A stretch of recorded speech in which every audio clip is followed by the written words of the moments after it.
Yeah, I was wondering, you mentioned in your remarks that you feel that we cannot cut enough spending from the budget.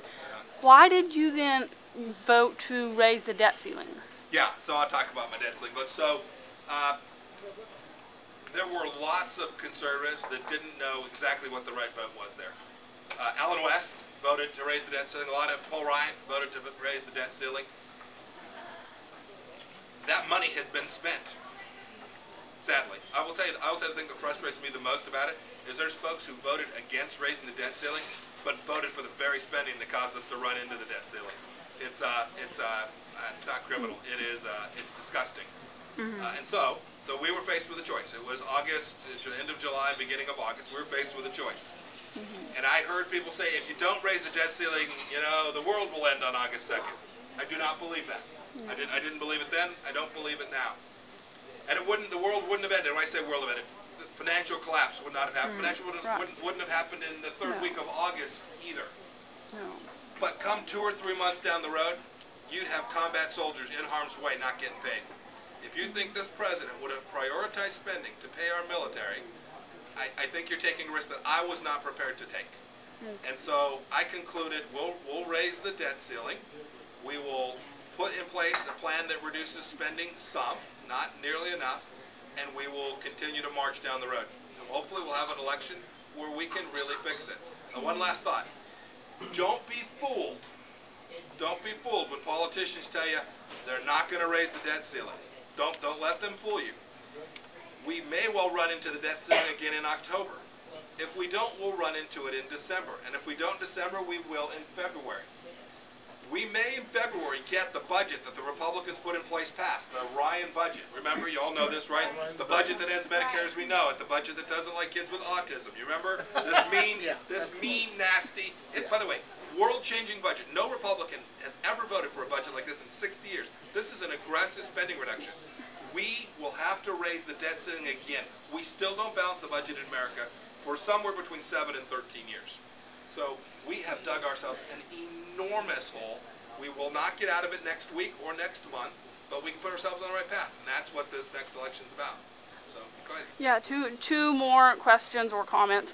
Sure. First of all, in regards to the debt ceiling, wouldn't it have created the biggest scandal for Obama ever if he had eliminated funding to troops, left them stranded overseas, and the Republicans had stood firm on their ground and not raise the debt ceiling?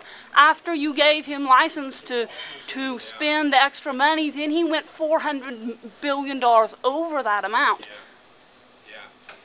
I'll give you. If you give an inch, he takes a mile.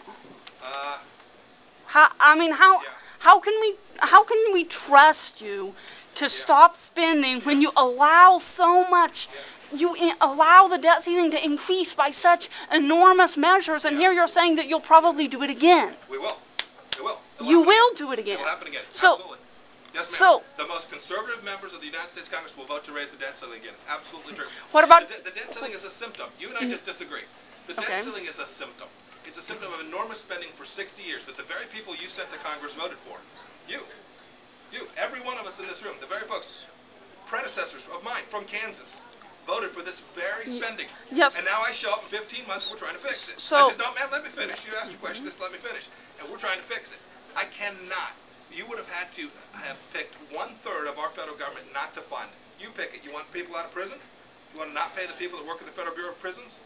Ma'am, you answer me. No, ma'am, I'd love to shut down the EP. Okay. That's not what the president would have done. What about? Yeah, it's just not what about the other option Yeah. of supporting the budget that Tim Huelskamp has? I did vote for it. Okay. Yes, ma'am. And then are you supporting Paul Ryan's budget as well? Yes. Absolutely. Okay. Why are you supporting both when one would balance the budget in 40 years, the other one would take 5 years?